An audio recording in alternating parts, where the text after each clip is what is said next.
Si vous nous rejoignez à l'instant, sachez-le tout simplement, le programme c'est la ligne rouge.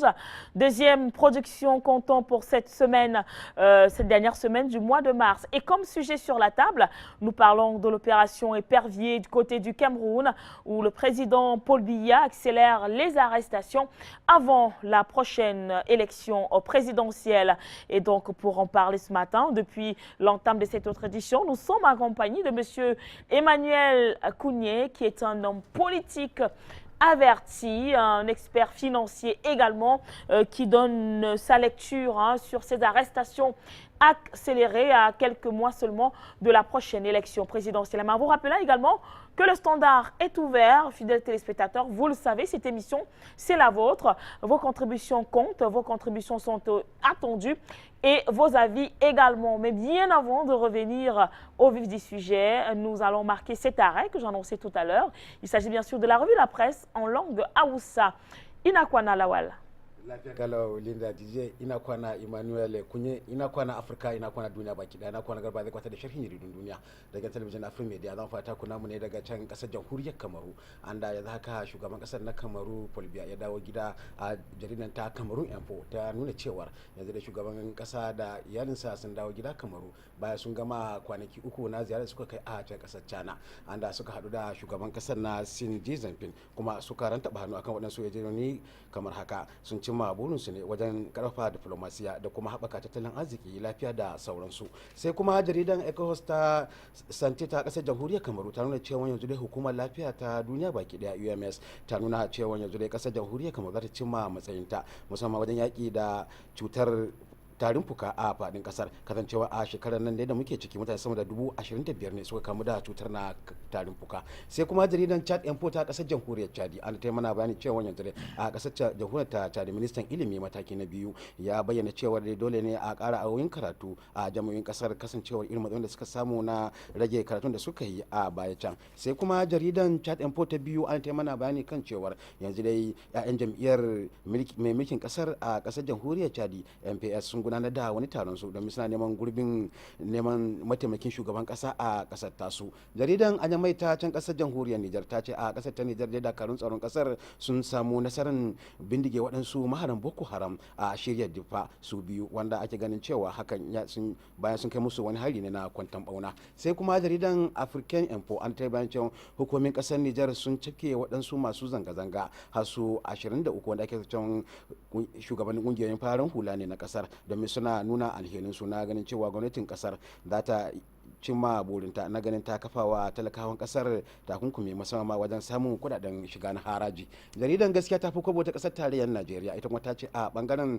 shari'a a kasar ta Najeriya sun fara gudanar da waɗansu shari'a ne na wani ɗalibi wanda ya yi wa sarkin Kano mai martaba Sunusi Lamido Sunusi na biyu sojan gona kuma ana zamu ga jaridan nan ta a Bamako an ta mana bayani akan cewar yanzu da akan iyakar kasar Najeriya da kasar Mali jami'an tsaron kasar ta Mali sun gano wajen da gungun 'yan ta'adda suke ɓoye mugayen makamansu suna shiga ƙasar ta Mali suna aikata aika jaridan Abamako ta biyu kuma ta yi bayani kan cewar yanzu dai a ƙasar jamhuriyar Mali firaministan ƙasar na Mali Bubaye Maiga ya fara wani ziyaran rangadinsa a ƙasar a da yake sanar da al'umman ƙasar cewa su yi kokari na amincewa da zaben shugaban ƙasar na Mali Ibrahim Boubacar Keita a mataki na biyu da zai haye kan kujerar ƙasar jaridan Ouagadougou kuma ta ƙasar Burkina Faso ta nuna cewa yanzu dai a birnin Bobo Dioulasso an samu fashewar waɗansu mamamai wanda halaka mutane guda uku waɗansu da dama kuma suka jikkata jaridar Le Paso ta biyu kuma ta bayani kan cewa a ƙasar Burkina Faso kotun ɗaukaka ƙara a ƙasar ya fara wani nazari na sauran waɗansu ƙararraki a yau ɗin 27 ga watan Maris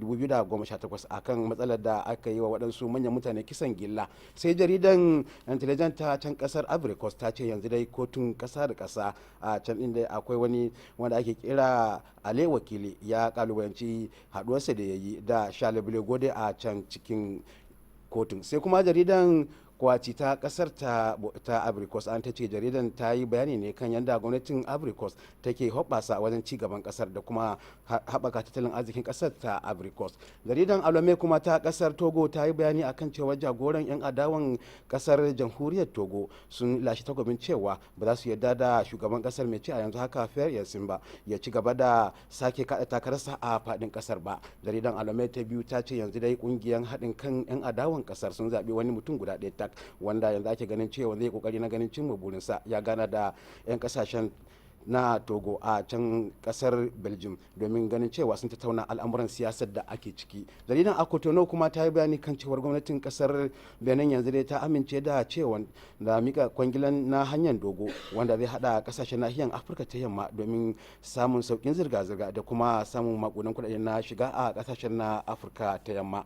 Jaridan Adakar kuma ta yi bayani kan cewar yanzu dai ana ganin cewar ko jaridan Alome ta biyu ta ce yanzu dai a kungiyar 'yan adawa sun cimma burinsu na ganin cewa a kasar Dakar dai a shugaban kasar Senegal Macky Sall zai kai ziyaran aiki a can kasar Rwanda, anda ake ganin cewa zai gana da shugaban kasar Rwanda Paul Kagame a fadan sa da ke babban fadan kasar Kigali. Sai jaridan Senegal ta kasar ta Mali ta nuna cewa yanzu tsohon shugaban karamar hukumar Dakar Muhammadu Diop ya kwanta dama bayan ya kwashe shekaru 82 a duniya baki daya.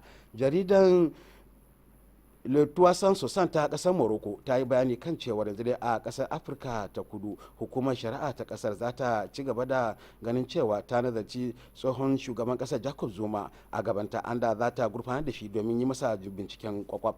Jaridan Arab News ta farko ta yi bayanin kan cewar a kasar ko 'yan kasar Masar mazauna a kasar Saudiya mutane guda biyu ne ake ganin cewa harin nan ya ritsa da su, wanda aka kai wa kasar Saudiya daga can kasar Yemeni. Jaridan Arab News ta biyu kuma ta ce duniya suna yin fishi da kan irin har-haren da ake kaiwa a kasar Saudi Arabia. Sai jaridan China Daily an ta ce shugaban kasar China Xi Jinping ya miƙa wa takwararsa na kasar Rasha Vladimir Putin wasiƙa na ta'aziyya na al'umman da suka samu konewa a cikin gobara. Jaridar Le Figaro ta kasar Faransa ta ce ana kyautata zaton cewa shugaban kasar Koriya ta Arewa Kim Jong zai ziyarci kasar Sin musamman a birnin Pekin. Sai kuma jaridan kureta kasar Amurka ta ce yanzu dai 'yan kasar ta Amurka sama da miliyan 1 ne suka yi zanga-zanga a faɗin kasar domin nuna kin amincewarsu da yadda waɗansu al'umma aka basu suna ganin cewa sun cima burinsu na ganin mallakan mugayen makamai a faɗin ƙasar.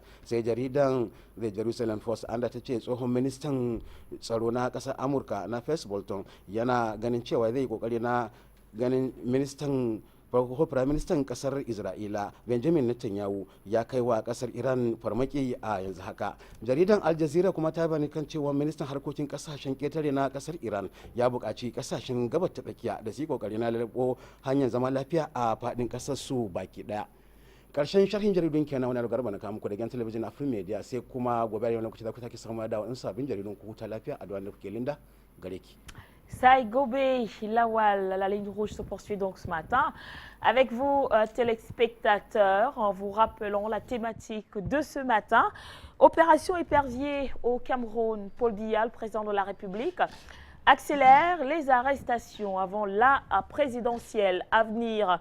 Voilà donc le thème de ce matin, en vous rappelant que le standard est ouvert, donc vous pouvez également appeler, histoire de partager avec nous ce matin vos contributions, vos avis sur le sujet. Quelle lecture faites-vous de ces arrestations en masse depuis donc la semaine dernière? Je le disais encore, une demi-douzaine des caciques pensifs du régime Biya ne cessent donc de descendre dans les geôles de Konegui. Nous repartons au standard ce matin. Bonjour. Bonjour, monsieur. Allô. Allô. Bonjour, vous êtes à l'antenne.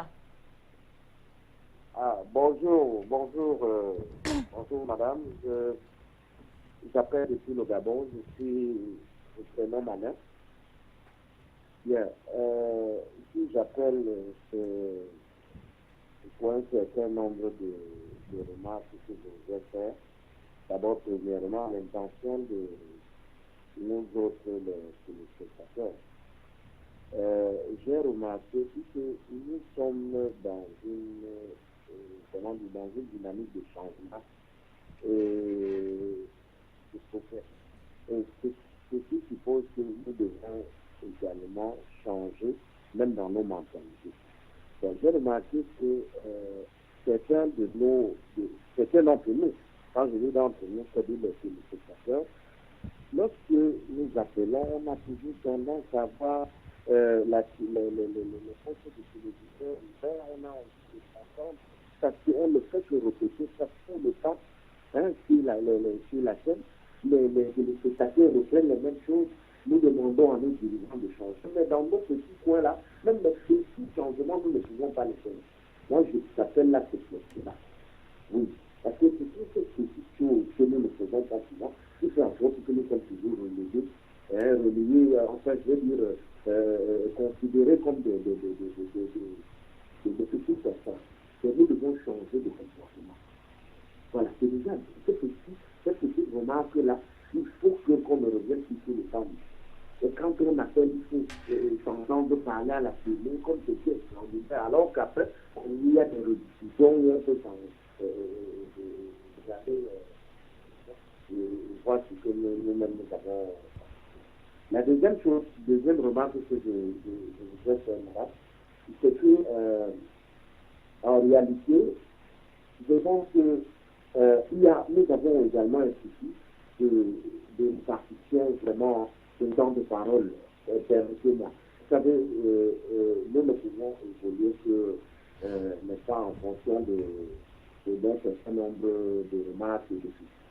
Je pense que sur notre chaîne, nous avons un souci de répartition de temps. Parfois, nous, les téléspectateurs, nous avons envie d'appeler, mais nous attendons beaucoup. Parfois, les invités, ils prennent beaucoup de temps. Nous aussi, on est là, si on veut dire un mot, on ne sait pas. Vous voyez, donc, ces choses-là, c'est merci de donner ce matin, je voulais faire une remarque. Je vous remercie pour tout ce que vous faites. Essayons ensemble de faire évoluer la scène dans le bon sens. Je vous remercie. Merci pour cette participation ce matin et soyez rassurés, vos doléances ont été prises en compte. Nous restons au standard avec cet autre appelant qui nous a rejoint. Bonjour. Je m'appelle Bouba, j'interviens depuis Groupe. C'est un honneur pour moi ce matin d'éclairer la lanterne de d'autres spectateurs. Évidemment, deux sujets qui tiennent à cœur. Le premier, c'est par rapport à ces pouvoirs qui ont été mis au arrêt et incarcérés à la prison centrale de Kondengue. Pour nous, les panafricanistes, nous avons eu une lecture authentique. Parce que, voyez-vous, le Cameroun est au centre du panafricanisme.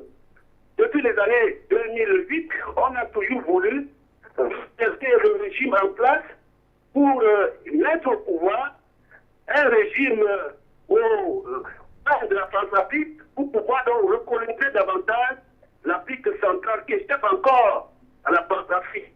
Ainsi, nous avons connu en 2011 l'infiltration de la France-Afrique à travers un groupe qu'on appelle G11 et qui voulait donc renverser le régime pour cette cause-là. Heureusement, nous avons un pays bien renseigné. Je vous le rappelle, il est d'ailleurs le 6e sur le mondial. Il a donc coupé la tête de ce géant. Aujourd'hui, tous ces gens coupent en prison.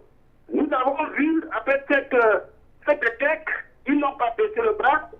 Ils ont monté toute une organisation nébuleuse terroriste qu'on appelle le Boko Haram et a voulu infiltrer donc les Camerounaises. De ce point de vue-là, la réaction a été sur le plan militaire héroïque et sur le plan judiciaire, certains de ces agents sont allés en prison. Comme cela ne suffisait pas, nous avons encore vu en 2007 la troisième tentative à travers une organisation qu'on appelle Ambazoni, qui voulait tout simplement diviser le Cameroun. Cette organisation est de la même dimension Boko Haram. Sur le plan militaire, ils sont défaits. Et sur le plan politique, les éléments qui étaient à la tête de cette organisation-là se trouvent évidemment au sein de l'appareil gouvernemental. Raison pour laquelle, après l'arrestation des leaders de cette nébuleuse appelée Ambazoni, il fallait aussi en découdre avec leurs éléments qui sont au sein du gouvernement.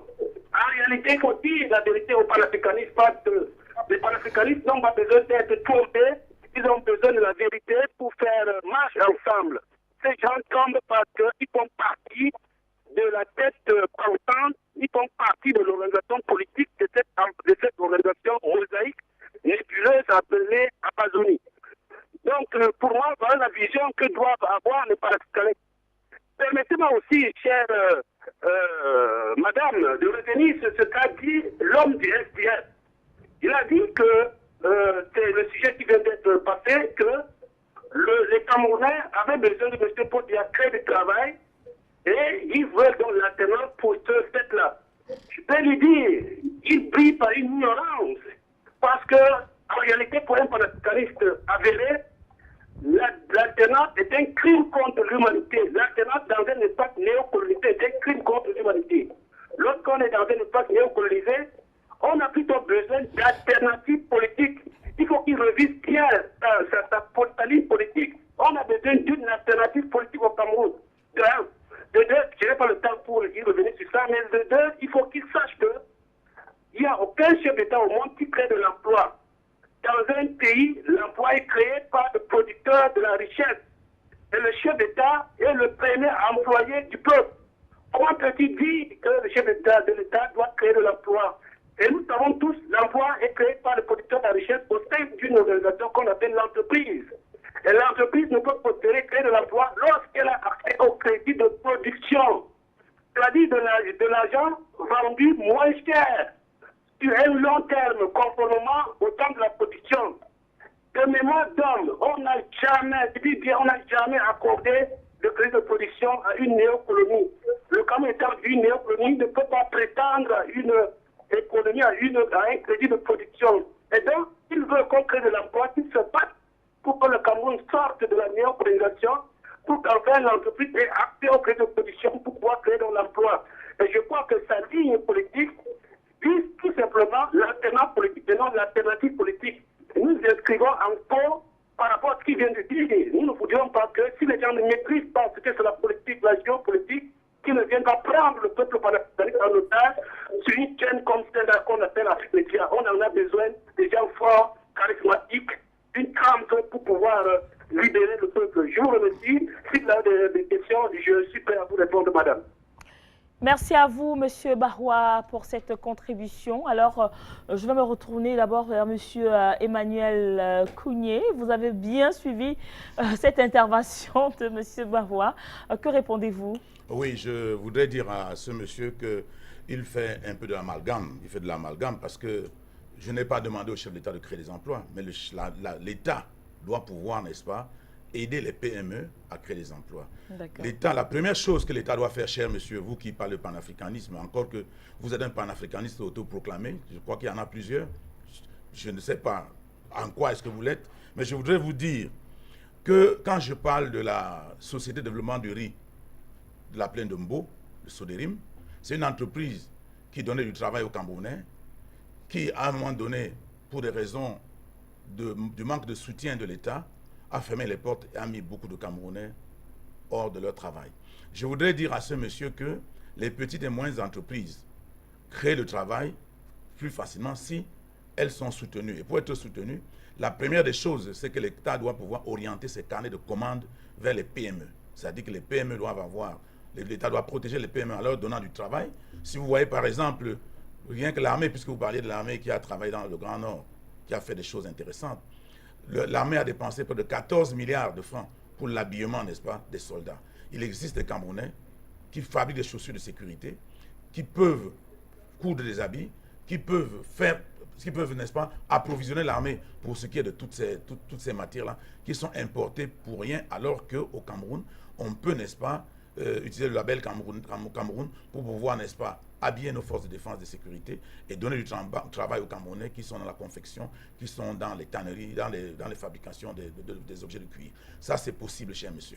Donc, l'État doit pouvoir, n'est-ce pas, mettre sur pied une politique qui puisse, n'est-ce pas, encourager les petites et moyennes entreprises à pouvoir travailler et puis créer des emplois, mais le rôle de l'État est fondamental. Parce que l'État est c'est l'État qui gère le budget et c'est l'État qui peut, n'est-ce pas, justement, soutenir ces petites et moyennes entreprises-là pour permettre, n'est-ce pas, à ce que ces entreprises puissent créer des emplois. Donc, quand vous dites qu'on ne peut pas créer les emplois, le pouvoir ne peut pas créer des emplois, c'est la synergie est là. Il faudrait absolument comprendre que sans État, les entreprises ne peuvent pas fonctionner convenablement.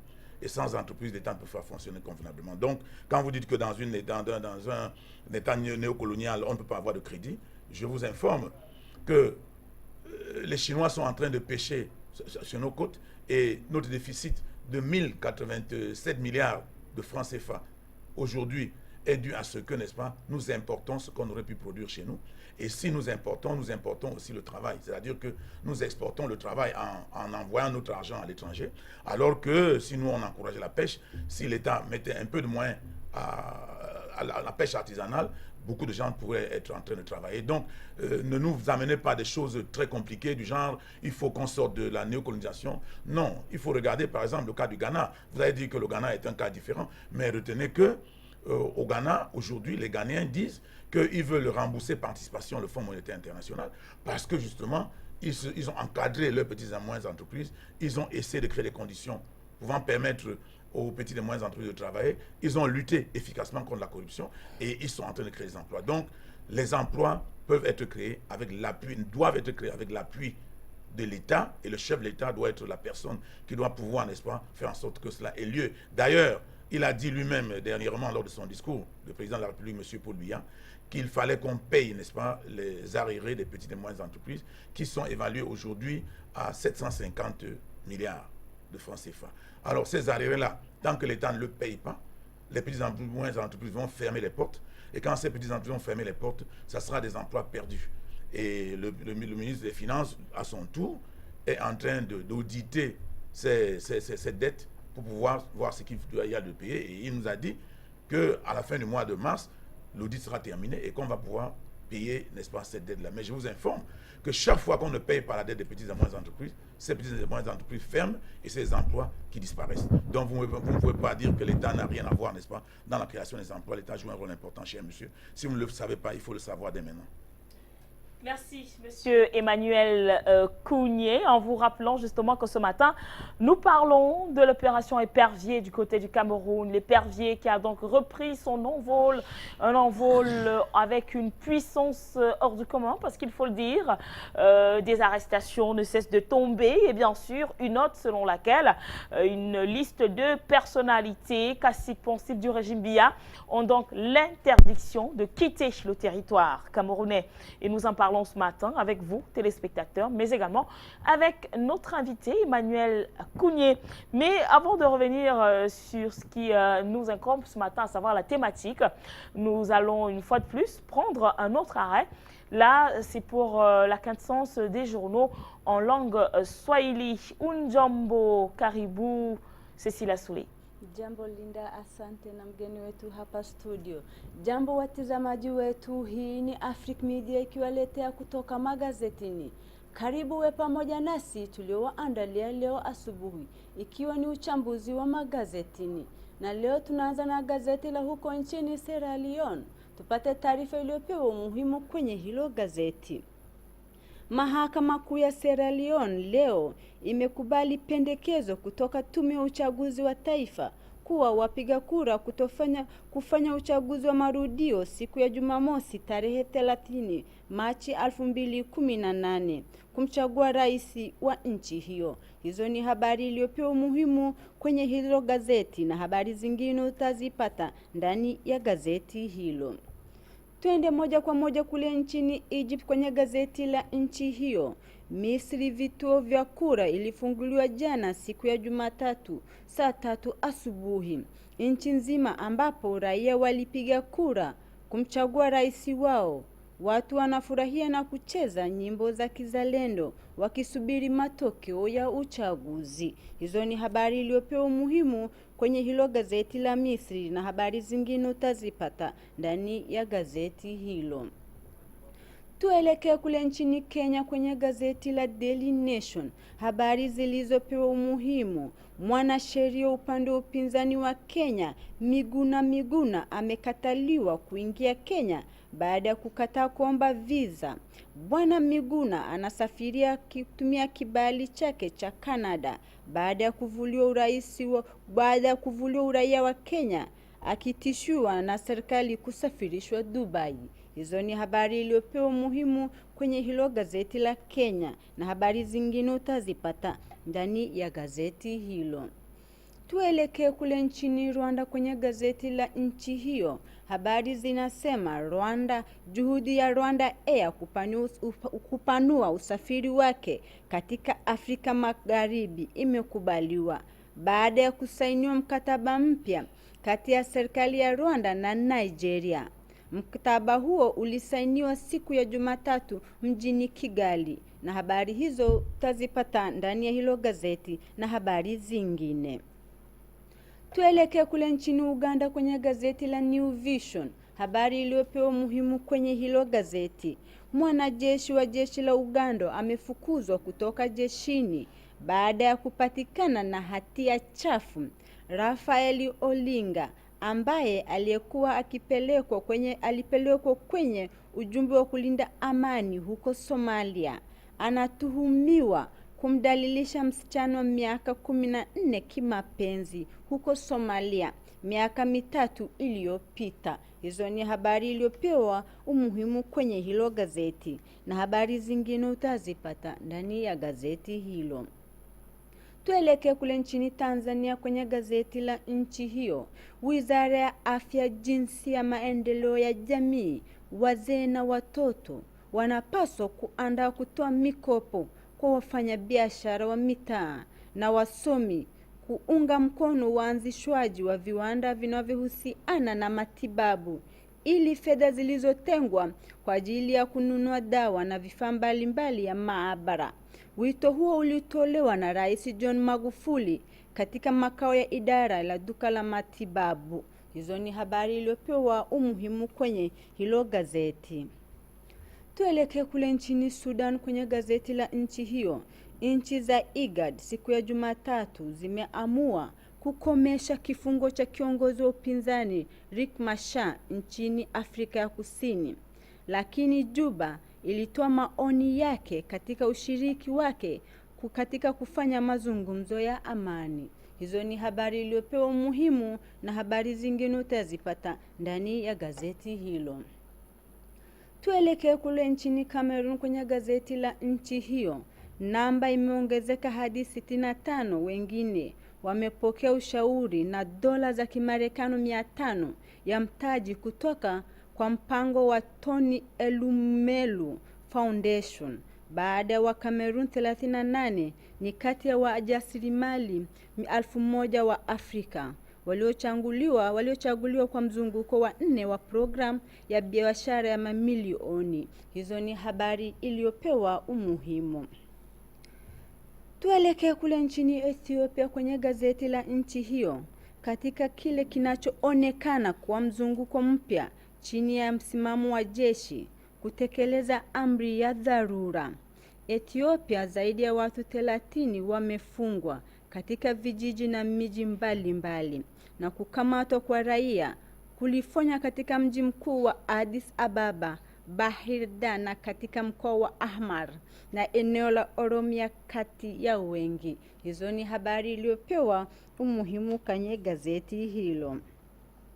Tuelekee kule nchini Nigeria. Habari iliyopewa umuhimu hapa: Jumuiya ya chama cha The People Democratic Party ya Nigeria jana iliomba msamaha kwa Wanigeria kutafuta msamaha kwa makosa yaliyofanywa wakati wakiwa uongozini, kuharibifu wa kiuchumi na kijamii na kisiasa. Hizo ni habari iliyopewa umuhimu kwenye hilo gazeti la Nigeria.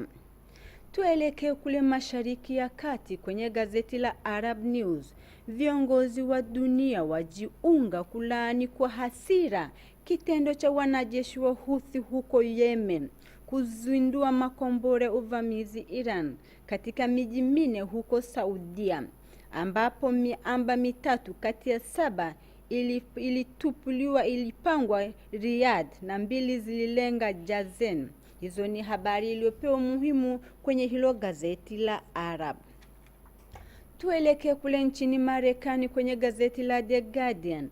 Washiriki zaidi wa 20 wa magharibi wameamuru kufukuzwa wajumbe wa Kirusi katika kukabiliana na mashambulizi ya mawakala wa ujasusi nchini Uingereza. Wanadiplomasia zaidi ya 100 wa Kirusi wanadaiwa wakuu wa upelelezi katika nchi za magharibi wanatakiwa kurudi Moscow. Hizo ni habari iliyopewa umuhimu kwenye hilo gazeti. Tuelekee kule nchini Ufaransa kwenye gazeti la Local France. Wanadiplomasia wa Urusi wazidi kufurushwa katika nchi mbalimbali za Ulaya kutokana na shambulio la kijasusi wa zamani wa Urusi nchini Uingereza na binti yake. Ufaransa itafukuza wanadiplomasia 4 wa Kirusi. Ufaransa iliambia Urusi kuwa wanadiplomasia hao kuondoka ndani ya wiki moja. Hizo ni habari iliyopewa umuhimu kwenye hilo gazeti. Tuelekee kule nchini Uingereza kwenye gazeti la The Independent. Kuna uvumi kuwa kiongozi wa Korea Kaskazini Kim Jong-un amefanya safari ya siri nchini China kwa kutumia treni maalum ya kaskazini ya Korea. Iliwasili Beijing, China. Usalama wa kawaida ulikuwa. Vyombo vya habari ya Kijapani vilisema taarifa hizo. Hizo ni habari iliyopewa umuhimu kwenye hilo gazeti la Uingereza. Mpenzi mtizamaji wa Africa Media, na huo ndio mwisho kutoka magazetini. Endelea kuangalia channel yako ya Pan Africa Media na kurudisha kwa Linda uwe naye kwenye kipindi. Azante Cécilia Soulé, je te souhaite de passer une excellente journée. Quant à nous, nous poursuivons la ligne rouge ce matin avec bien sûr la thématique principale, opération épervier au Cameroun. L'épervier reprend donc sa chasse, c'est officiel, c'est un secret de polichinelle depuis quelques jours déjà au Cameroun. Et nous repartons au standard. Bonjour. Bonjour madame. Bonjour madame. J'appelle de la Côte d'Ivoire. Je voulais dire une chose à le politicien qui est à côté de toi là. La haine contre Paul Biya va le faire échouer s'il est candidat aux élections. Parce que quoi, je le vois, il est mon papa, mais au fait que Paul Biya nomme les gens pour venir travailler, qu'on trahit le Cameroun, qu'on les arrête, il devrait féliciter ça. Parce que si lui-même il est président, qu'il nomme les gens, que les gens lui trahissent, il va les arrêter. Il faut féliciter ça. Et que lui-même dit que si je suis élu président, si je nommais quelqu'un et que détruire le pays, j'allais faire plus, ma punition serait plus sévère que pour Paul Biya. Sinon, tout ce qu'il dit là, moi, s'il est candidat que je suis camerounais, je ne peux pas le voter parce que je vois qu'il il presse la haine contre Paul Biya. Or, c'est pas ça. Il est politicien, il veut être président. Un président nomme ses collaborateurs, mais il ne sait pas qu'ils vont venir voler le pays. S'ils volent le pays, on doit les arrêter. Ça, c'est normal. C'est normal qu'on arrête quelqu'un qui vole le pays. On te nomme pour travailler pour le pays et que si tu voles le pays, on doit t'arrêter. Maintenant, quand tu es politicien et que tu viens faire, comment on appelle, on t'invite sur le plateau d'Afrique Média, dis ce qui ne va pas. Vous voyez la dette du Cameroun, si la Côte d'Ivoire avec ça, on allait dire bravo. Nous, on a plus que ça. On a le triple de votre dette. Hein? L'exportation des riz, on n'envoie plus que vous. Vous voyez? Si nous, on a un président, actuel, nos présidents de la Côte d'Ivoire, comme Paul Biya, on allait dire bravo. Parce que, il s'occupe de la sécurité. Les Camerounais, il fait l'effort pour que le Cameroun puisse rester un pays stable. Il faut le féliciter. Donc, si on nomme les gens qui volent, on doit les arrêter. Et qu'on les arrête, si toi tu es politicien, il faut féliciter ça et dire que si toi, une fois élu président, que tu nommes quelqu'un qui vole le pays, tu vas le punir sévèrement que Paul Biya. Mais je vois que tout ton commentaire est la haine contre Paul Biya. Ça ne peut pas te faire élu président. Hein? Ou bien si tu veux te faire élu président, ne viens plus sur Afrique Média. Parce que là, je ne vois pas... C'est Paul Biya qui a été le seul président au monde de donner son accord à une télévision, que quelqu'un vient là-bas, s'assoit directement, le critiquer. Or, chez nous, ça ne se fait pas. En Côte d'Ivoire, tu ne peux pas aller sur la RTI 2 ou bien la chaîne 1 pour parler du président à la fin. Et puis demain, tu as envie, ou bien tu ne serais pas en prison, ce n'est pas possible. Mais Paul Biya donne la liberté aux opposants de venir s'exprimer librement, dites merci. Mais si on nomme des voleurs, il a été nommé. Paul Biya ne savait pas qu'il allait venir voler le Camerounais. Donc aujourd'hui, si les gens volent, on doit les arrêter, on doit les mettre en prison, on doit les arracher l'argent volé, et que lui-même, s'il est élu président, il doit être puni sévèrement que Paul Biya. Voici ce qu'il devrait dire. Sinon, tout ce qu'il dit, moi, je ne vois pas qu'il serait élu. S'il va prononcer la haine contre Paul Biya, ce n'est pas la peine qu'il soit candidat aux prochaines élections parce qu'il a déjà perdu d'avance. Merci beaucoup. S'il n'a pas de conseiller politique, s'il n'a pas de conseiller, moi, en tant qu'appelant sur Afrique Média, je lui donne des conseils de choisir encore d'autres mots politiques. Parce qu'en politique, ça ne se dit pas. En politique, moi, je ne suis pas politicien, hein, mais en politique, la haine contre son prochain ne fait pas élire quelqu'un. Merci. C'est tout ce que je voulais lui dire. Merci beaucoup pour cette contribution depuis la Côte d'Ivoire ce matin. Alors, Emmanuel Cognier. Oui, je voudrais dire que ce n'est pas la haine, hein, c'est la critique. Et quand on critique, on doit critiquer de manière positive. Hein, nous ne sommes pas contre les arrestations, mais nous disons que les arrestations doivent être faites dans le bon ordre, et qu'on doit le faire systématiquement. Nous disons également que ce n'est pas le président de la République qui doit organiser les arrestations. Il faudrait qu'il y ait des institutions pour le faire. Et puis, quand les institutions doivent le faire, le président de la République, tout le monde doit être... doit avoir peur de voler, tout le monde, y compris le chef de l'État. Donc, il faudrait qu'il y ait une institution spécialisée pour le faire. Vous avez vu en Afrique du Sud que même le chef de l'État était tassé de corrompu et on l'a destitué. Donc, nous voulons que les choses se passent mieux. Il n'est pas question pour nous de dire que si les gens volent, on ne les arrête pas. Nous sommes plutôt en train de penser qu'il faut perfectionner le système qui est mis en place, parce que ce système a des failles, et la critique que nous faisons, c'est pour dire que les choses pouvaient être faites mieux que ça, d'une certaine manière, et puis que ça se fasse systématiquement, que ça ne se fasse pas à tête chercheuse. Nous voulons que ça soit ordonné tout simplement. Donc, peut-être vous n'avez pas bien compris, mais j'avoue que nous ne pouvons pas dire que ceux qui ont volé ne doivent pas être arrêtés, ne doivent pas être punis, mais il faudrait que les actions qu'on pose en tant que pouvoir, en tant que chef d'État, puissent, n'est-ce pas, avoir une plus-value perceptible et évaluable. Donc, il ne faut pas poser des actes pour les poser, il faut poser des actes pour que la République puisse en tirer un profit. On n'a rien contre Paul Biya. Paul Biya fait 35 ans au pouvoir. Si vous voulez qu'il fasse 100 ans, ce n'est pas grave. Mais il faudrait que, pendant qu'il reste 100 ans au pouvoir, qu'il puisse, n'est-ce pas, satisfaire les Camerounais de tous bords, nous aussi y compris, pour ce qui nous concerne. Donc, nous pensons qu'il y a des ratés, nous pensons que ce n'est pas bien fait. Nous disons ce que nous croyons pouvoir faire pour améliorer cette situation. Et puis, nous n'avons rien contre Paul Biya. Paul Biya, je ne vois pas en quoi il me gêne pas du tout. Mais il faudrait qu'il fasse son travail selon les règles de l'art et non pas selon sa façon, selon une façon qu'il conçoit lui-même et qui ne correspond pas, n'est-ce pas, à ce qui devait être fait. Et nous repartons au standard ce matin parce que de ce côté-là, en téléspectateur, nous y attend. Bonjour. Allô, bonjour Madame Dédé et bonjour l'Afrique.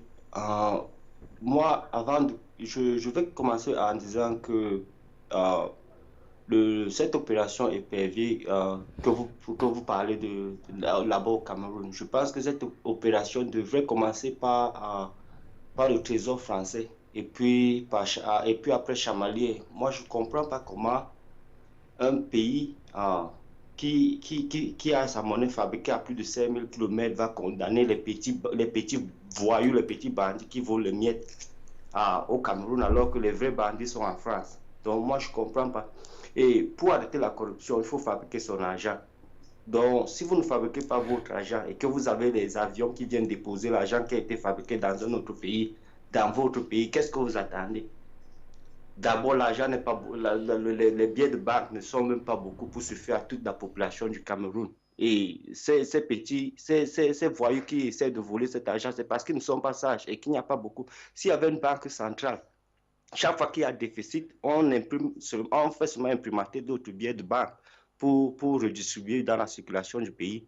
Mais comment vous pouvez être là, vous ne fabriquez pas l'argent et vous vous plaignez que les gens sont corrompus, les gens volent l'argent. Ils volent l'argent parce qu'il n'y a pas assez de billets de banque pour circuler dans ce pays-là. Donc, ils commencent d'abord par Chamalier, qui ait le courage et qu'il donne une monnaie pour le Cameroun. Ne pas être là en train de jouer avec l'intelligence des Camerounais comme si les Camerounais étaient encore ces gens qui vivaient dans les années 60, qui ne savaient pas ce qui se passe. Les Camerounais sont sages, ils savent ce qui se passe. Donc, vous ne pouvez pas vous lever un matin vous commencez à arrêter les petits voyous qui ne volent presque rien. Et vous laissez les bons bandits qui sont là-bas à Chamalier, qui sont là-bas au trésor français, vous les laissez en paix. Donc commencez par le trésor français, arrêtez ces gens là-bas. Ou bien abandonner ce franc des colonies françaises et créer une monnaie nationale qui sera contrôlée par une banque centrale. Et si vous avez une monnaie nationale contrôlée par une banque, chaque fois qu'il y a déficit, vous imprimez seulement les billets de banque et vous faites circuler dans la nation. Et ça permet que les sociétés, les entreprises, ça tourne. Donc ne venez pas tromper les Camerounais en 2018. Ce n'est pas faisable. Et pourquoi il le fait à 2 jours des élections, car il sait que le prochain président qui sera là va s'en débarrasser de tout son régime. Donc s'il est en train de s'il fait ceci à la veille des élections, ça veut dire qu'il a encore des intentions de toujours maintenir le Cameroun dans le trésor français, dans le franc CFA. Non, nous ne pensons pas que c'est une bonne chose. Nous ne pensons pas que nous ne voulons pas que les gens se moquent de l'intelligence des Camerounais en 2018. Il faut que ça s'arrête. Donc, s'il faut arrêter la corruption, commencez d'abord par créer une monnaie nationale. Créons la monnaie nationale avec une banque centrale nationale pour contrôler. Et comme ça, là, quand nous aurons notre propre monnaie, si quelqu'un s'amuse avec cette monnaie, il est exécuté et on en passe. Donc, moi, je ne veux plus, j'en ai marre de voir un esclave condamner son frère esclave. Il faut que ça s'arrête. Merci, bonne journée. Merci à vous, cher monsieur, pour cette contribution. Rappelons que les contacts sont affichés au bas de l'écran. Si jamais vous nous rejoignez à l'instant, le programme, c'est Ligne Rouge. Et ce matin, justement, nous parlons de l'opération Épervier du côté du Cameroun, qui, donc, depuis la semaine dernière, alimente les choux gras de la presse nationale, africaine et même internationale. Et donc, Paul Biya qui accélère donc les arrestations avant la prochaine élection présidentielle. Et donc, je me retourne vers vous, monsieur Emmanuel Kounié, avec une question quand même une question qui taraude des esprits des uns et des autres. Donc, que répondez-vous à ces personnes qui pensent effectivement que c'est le départ d'un cacique au pouvoir qui a donc tout simplement donné lieu à toutes ces arrestations que l'on est en train de vivre depuis un bon bout de temps? Oui, c'est ce qui se dit dans la... Pour ne pas le citer, parlant justement de l'ancien directeur du cabinet civil. Oui, c'est ce qui se dit dans l'opinion. Les gens pensent que l'ancien directeur du cabinet civil, tous les dossiers étaient engorgés à son niveau et que son départ a permis à ce que les dossiers arrivent au niveau du président. Bon, alors, si tel est le cas, ça veut dire que le président ne contrôle pas son appareil. On ne peut pas, n'est-ce pas, tenir des propos pareils. Moi, je crois que ce n'est pas vrai. Ce n'est pas vrai que le président n'était pas au courant de tout cela et qu'il vient d'être au courant parce que le directeur du cabinet civil avait les dossiers dans ses tiroirs et qu'une fois partis, les dossiers sont sortis. Non, je ne peux pas croire cela. Donc, je pense que le président utilise son mode opératoire, c'est exactement de la même manière qu'il a procédé avant les élections de 2011. Il y a eu l'opération Épervier, on a arrêté les pontes du régime et puis apparemment ça a fait ça a impressionné beaucoup l'opinion et puis ça a distrait les gens et puis on est allé aux élections. Le président, pendant que les gens s'occupaient ou bien étaient intéressés par tout cela, les élections sont passées tranquillement et le président pense peut-être que ça sera la même chose et que arrêter les gens comme c'est le cas va susciter, n'est-ce pas, beaucoup de joie. On nous signale même que certains membres du gouvernement, quand ils ont été enlevés de leurs fonctions, quand ils ont été démis de leurs fonctions, il y a eu des villages où les gens ont organisé la fête, les gens ont dansé, les gens étaient contents. Donc ça, c'est l'effet attendu par le président. Donc moi, je crois que tout cela, c'est tout simplement, n'est-ce pas, en prélude aux élections présidentielles. C'est une mécanique, c'est une façon de faire que le président met en place, n'est-ce pas, pour préparer ces élections. Et ça lui a déjà réussi une fois. Je crois qu'il pense que le faisant, il pourra, n'est-ce pas, répéter la même chose. Il pourrait peut-être arriver, n'est-ce pas, à réitérer son succès de 2011 en 2018 en passant par cette voie-là. Donc, je ne crois pas que le goulot d'étranglement du directeur du cabinet civil ait été quelque chose, n'est-ce pas, de nature à pouvoir faire en sorte qu'on puisse penser que le président n'avait pas les dossiers à sa disposition. Alors, et que répondez-vous également à ces personnes qui considèrent ces arrestations un tant soit peu comme une protection, parce que lorsque ces derniers descendent dans les geôles, on parlerait même de maisons de repos? Oui, mais on peut bien raisonner de cette manière-là, parce que je vous ai dit tout à l'heure, tantôt, que le peuple, nous ne voyons pas la plus-value de cette opération. Quand on fait une opération comme celle-là, il faudrait qu'à terme, qu'on ressente les effets de l'opération. Les gens sont arrêtés, ils sont en prison, et la suite, c'est quoi? Vous ne pouvez pas poser un acte sans nous dire ce qu'on fait après. Quand ils sont en prison, ils sont condamnés, ils sont en prison, tout, et puis plus rien encore. Alors, ça veut dire que ce n'est pas intéressant. Parce que si effectivement ils ont spolié, ils ont pioché dans les caisses de l'État, comme on le dit, il faudrait qu'au moins, que, n'est-ce pas, le corps du délit nous soit restitué. Mais on se rend compte que depuis que l'opération Épervier est mise en place, on risque de constater que ce qu'on dépense pour pouvoir, n'est-ce pas, faire cette opération, pouvoir organiser cette opération, soit supérieur à ce que cela a rapporté. Donc, c'est une opération qui est au service du prince. Je crois que c'est une opération au service de M. Biya, et je n'ai pas l'impression que même ces gens qui vont en prison se plaignent beaucoup, parce qu'ils sont c'est des prisonniers de luxe. Ils ne sont pas dans des conditions difficiles en prison. C'est vrai qu'ils ont la privation de la liberté, de leur liberté, mais je ne pense pas sincèrement que ça provoque quelque chose de particulier, n'est-ce pas, au sein de la société. Donc, quand il y a une opération d'une telle envergure et à forte publicité, comme c'est le cas, il faudrait qu'on puisse voir ce qui va se passer après, ou bien qu'après, qu'on nous dise la suite de l'opération, et qu'on puisse voir que la suite de cette opération est utile pour le peuple. La suite de cette opération soit peut faire en sorte que la corruption diminue, ou que les gens volent de moins en moins, mais nous constatons le phénomène inverse, c'est-à-dire que plus on arrête les gens, plus la corruption s'aggrave. Et puis donc, on se demande même si cette opération, n'est-ce pas, va dans le sens de ce que les gens qui l'initient croient. Alors, à votre avis, qu'est-ce qui devait être fait outre ces arrestations? Parce que vous le disiez tantôt, il y a des arrestations et puis rien d'autre. Oui, madame. Alors, la suite devrait être quoi? La suite devrait être qu'on devrait auditer les biens de ces gens-là, qu'ils expliquent comment ils ont eu ces biens-là. S'ils ne peuvent pas expliquer, qu'on confisque les biens, qu'on mette ces biens, qu'on vende ces biens-là et qu'on reverse l'argent au trésor public et qu'on les condamne. Mais on ne peut pas les prendre, les mettre en prison et ils restent là-bas et continuent à jouir de tous ces biens-là. C'est le cas des autres qui sont en prison. Donc, ils ont leurs biens à leur disposition. Les biens ne sont pas confisqués, les biens ne sont pas saisis, les biens ne sont pas vendus, parce qu'il faudrait que le peuple sache qu'on les a dépossédés de ce qu'ils ont pris et qui ne leur appartiennent pas, et que toutes ces choses-là sont revenues au peuple. Et puis qu'on puisse voir à quoi ça va servir, parce que si cette masse d'argent, puisqu'on entend des dizaines, des centaines de milliards même qui sont volés, si ces centaines de milliards étaient mis quelque part, et si on avait récupéré ne serait-ce que la moitié du corps du délit, je crois qu'on pourrait, n'est-ce pas, réaliser un certain nombre de choses. Aujourd'hui, on est en train de chercher, on a mis 10 milliards dans la banque des PME. Il n'y a plus rien là-dedans. Cette banque est en difficulté. Mais si une seule personne a volé 10 milliards, 100 milliards, comment est-ce que nous sommes incapables, n'est-ce pas, de financer la banque des PME alors que cet argent est entre les mains de certaines personnes? Il y a beaucoup de choses comme ça. Il y a le système sanitaire est en difficulté. Nous avons vu les patients de l'hémodialyse, comment ils ont eu des difficultés, ils ont failli mourir tous.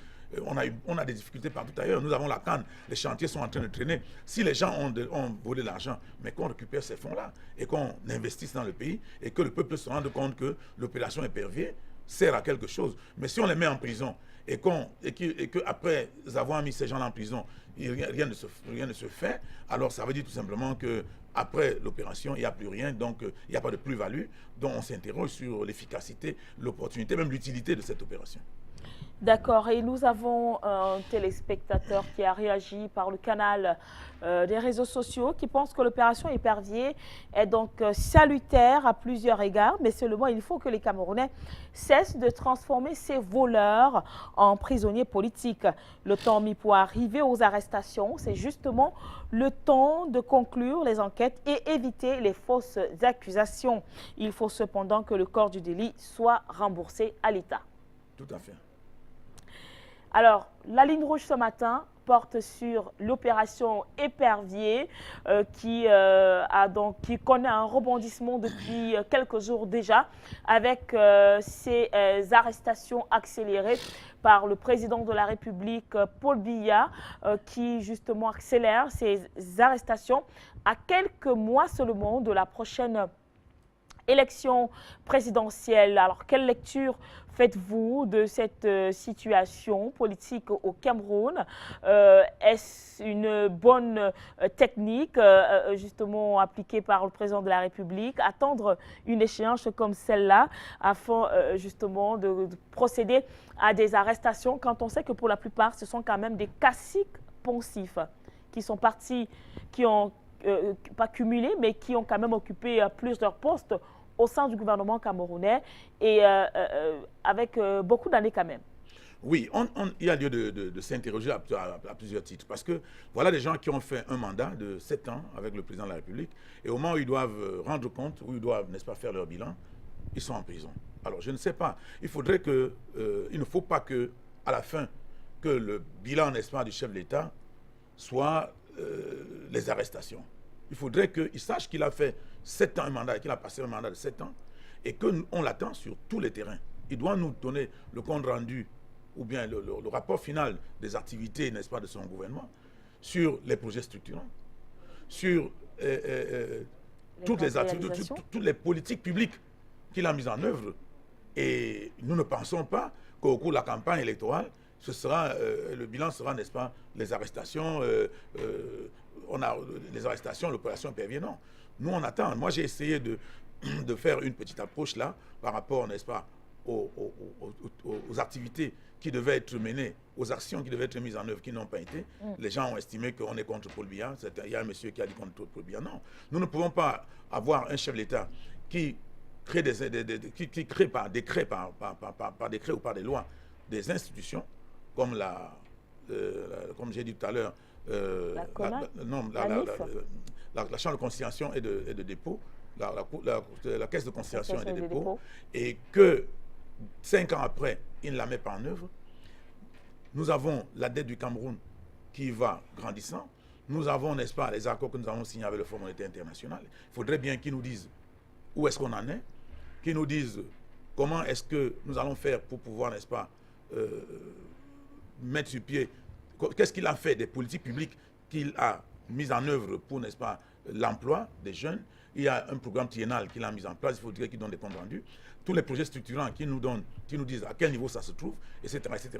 C'est ce que nous attendons au cours de la campagne pour ce qui est, n'est-ce pas, de la situation économique. Maintenant, la situation sécuritaire, qui nous disent qu'est-ce qu'on va faire, par exemple, de la crise anglophone, quelles sont les solutions qui sont envisagées. Est-ce que pendant les 2 ans, ou les 1 an et demi que cette crise dure, la situation s'est améliorée? Si oui, en quoi?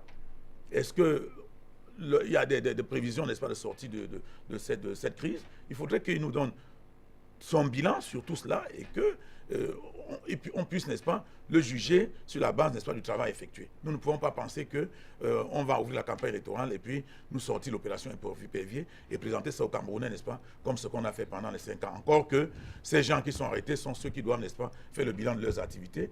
Et bon, je ne sais pas comment ça va se passer parce qu'en campagne, vous avez vu à l'Assemblée nationale, quand les députés posent des questions aux membres du gouvernement, les réponses sont généralement des réponses qui ne vous permettent pas de répliquer, c'est-à-dire vous posez la question, il vous répond, qu'il ait répondu à la question ou pas, on passe à autre chose. Donc, pendant la campagne, les gens doivent pouvoir avoir la possibilité d'interroger ces gens-là pour qu'ils nous disent exactement comment ils ont conduit le Cameroun pendant 7 ans.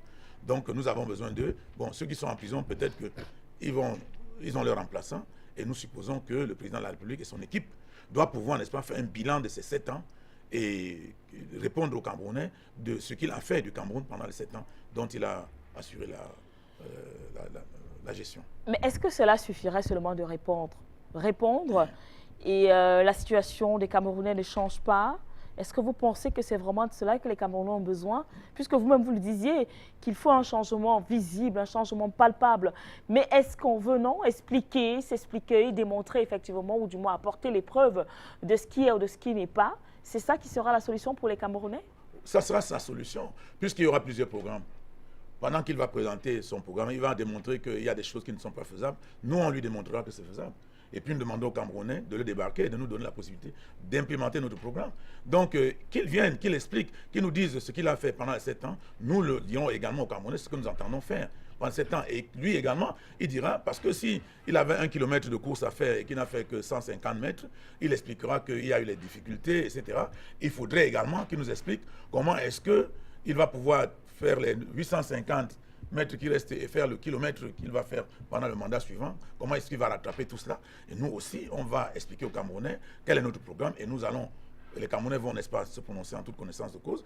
Et nous supposons qu'il ne va pas, comme d'habitude, faire des élections en faisant de la triche et que les élections vont être des élections transparentes. D'ailleurs, tout est préparé pour que les choses se passent comme d'habitude. Vous avez vu, la Cour constitutionnelle a été mise en place, c'est elle qui va donner les résultats des élections, et ça a été constitué uniquement des membres de son parti.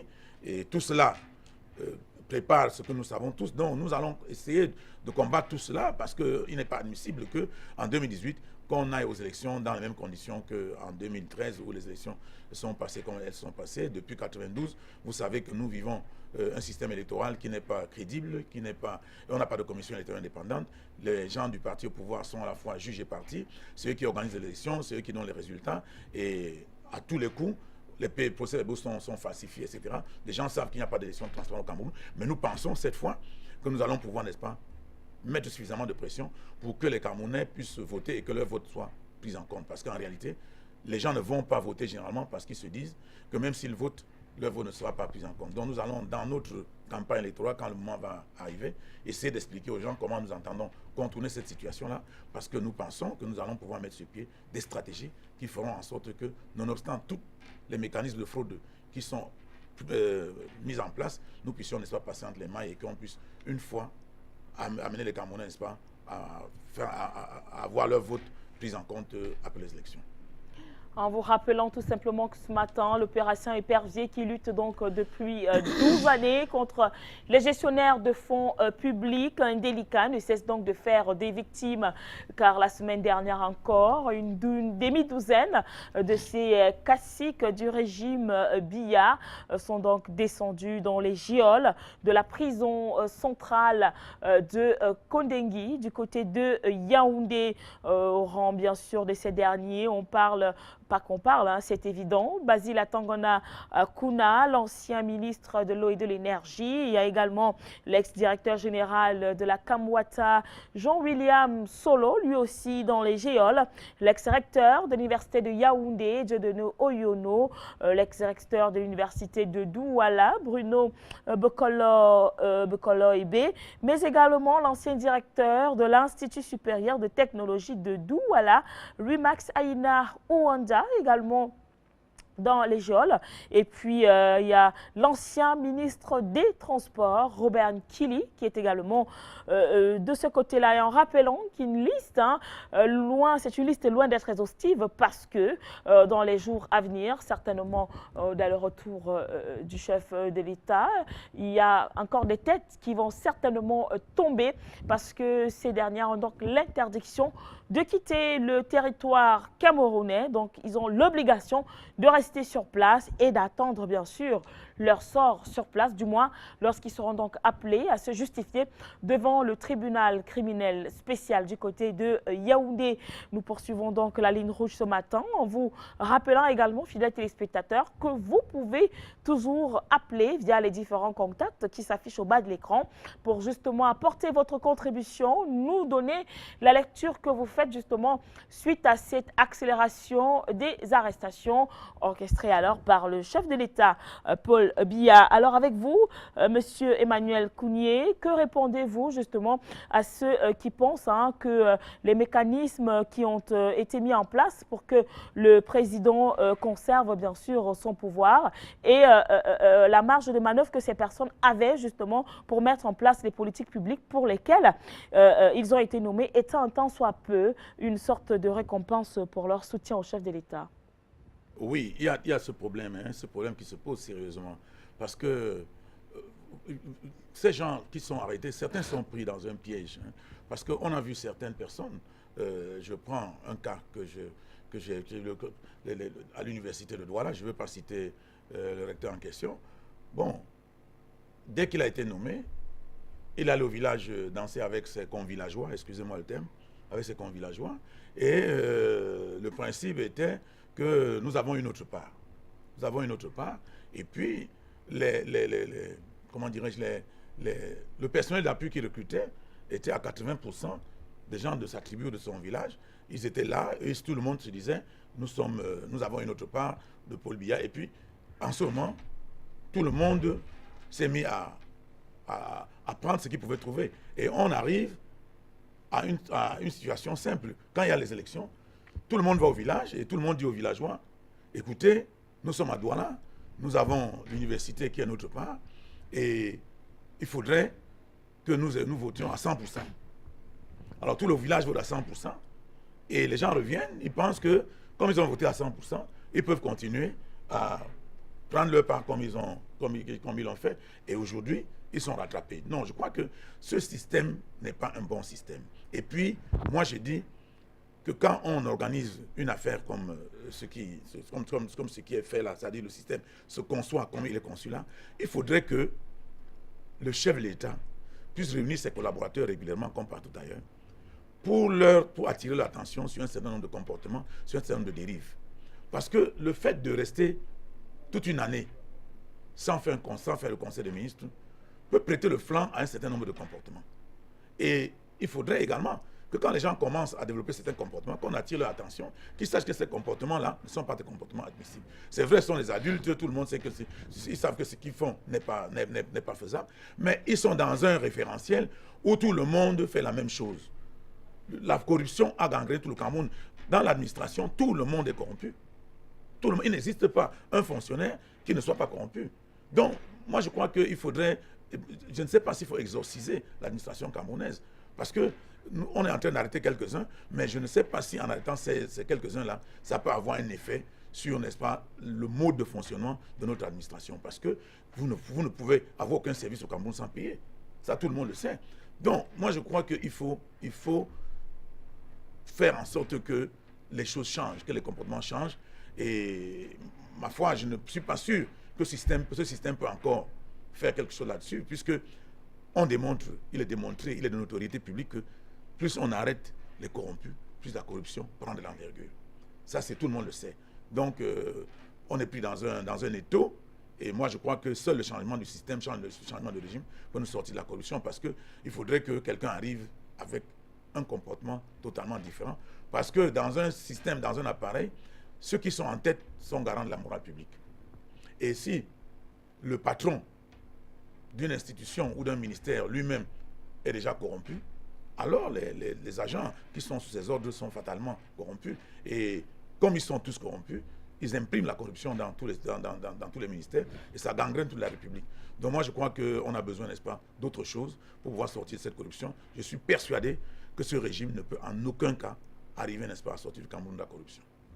Alors, à qui la faute? Non, la faute au Camerounais, au chef de l'État? Au chef de l'État. Il est garant. Au régime en place? Non, au président de la République, il est garant de la morale publique. Il est comptable des résultats. Le Camerounais, quand il est arrivé au pouvoir, il nous a dit le Cameroun se porte bien. Les Camerounais qui ne volaient pas hier sont les mêmes Camerounais qui volent aujourd'hui. Et ces mêmes Camerounais ne voleront pas demain quand le régime sera un régime où on aura mis sur pied, n'est-ce pas, un système qui ne permettra pas le vol. Donc, c'est la tête qui est comptable de résultats. Vous ne pouvez pas commencer à dire que c'est tel, d'accord. Mais vous voyez bien que quand on arrête les gens, les autres continuent à voler. Ça veut dire tout simplement que le système lui-même est complètement pris dans la nasse. On ne peut pas trouver une solution dans ce système. Si vous entrez dans ce système pour lutter contre la corruption même, le système est même, la corruption est comment dirais-je, le sang qui fait fonctionner le système comme dans le corps humain. Et si la corruption s'arrête dans ce système tel qu'il est là, il ne fonctionnera pas. Donc il faudrait absolument qu'on arrive à un changement de régime si les gens veulent sortir de la corruption. Mais si ils veulent continuer dans la corruption, ils n'ont qu'à continuer. Mais je dis que tel que ça se présente, tel que c'est parti, et si les mêmes gens sont aux mêmes endroits, on aura les mêmes résultats. Parce que ceux qui ont remplacé ceux qui étaient là hier ne feront pas différemment. Ils vont continuer parce que le personnel qui est en bas. D'ailleurs, quand vous arrivez à Yaoundé, vous demandez, vous allez dans un ministère, vous demandez un service à quelqu'un, et vous dit, il faut me donner 10 000. Vous allez suivre, n'est-ce pas, votre avancement ou bien votre pension retraite. Il vous dit, il faut me donner de l'argent. Vous lui dites, mais on est en train de vous d'arrêter les gens pour la corruption. Il va vous dire, Paul Biya n'a qu'à nous arrêter tous, nous allons continuer à manger. Ça, c'est ce qu'ils disent à Yaoundé. Il nous a nous arrêter tous, nous on va continuer. Ça veut dire qu'il y a même une résistance face à la corruption. Le système est complètement bloqué.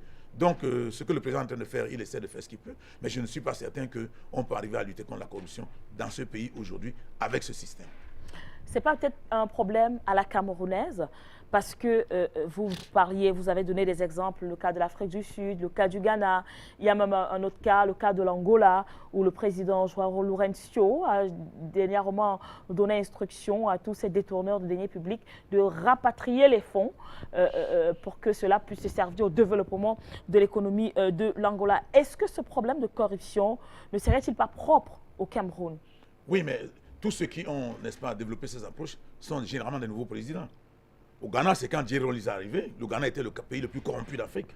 Aujourd'hui, le Ghana est en train d'être un modèle de croissance. Le Ghana, aujourd'hui, a le taux de croissance le plus élevé d'Afrique. Le Ghana vient de passer en 2017 devant l'Éthiopie. Le Ghana est à 8,3, alors que l'Éthiopie est à 8,2. Le Ghana est passé devant l'Éthiopie.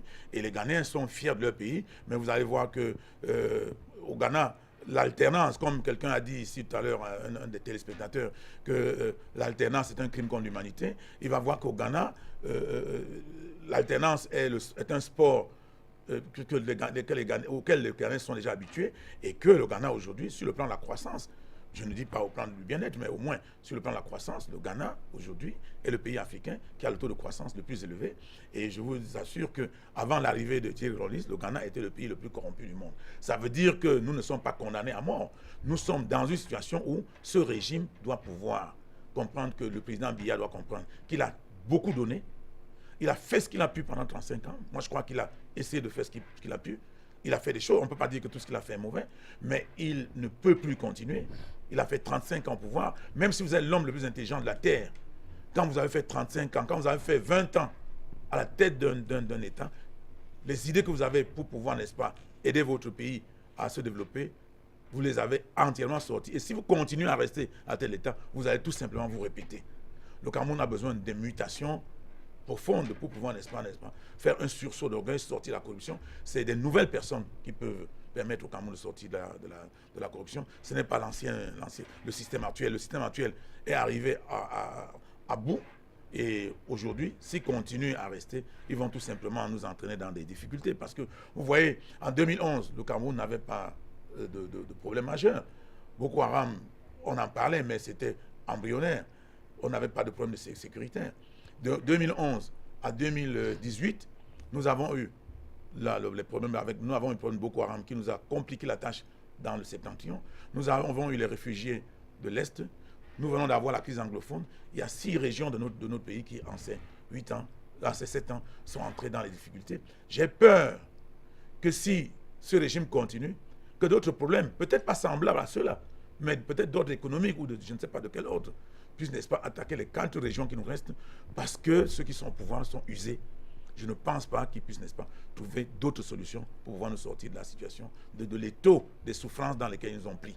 Donc moi, je crois que c'est d'autres personnes qui peuvent amener des idées nouvelles pour pouvoir, n'est-ce pas, provoquer un sursaut qui puisse permettre au Cameroun de rebondir, n'est-ce pas, dans une autre direction. Et puis nous prenons cette autre réaction de notre téléspectateur via les réseaux sociaux.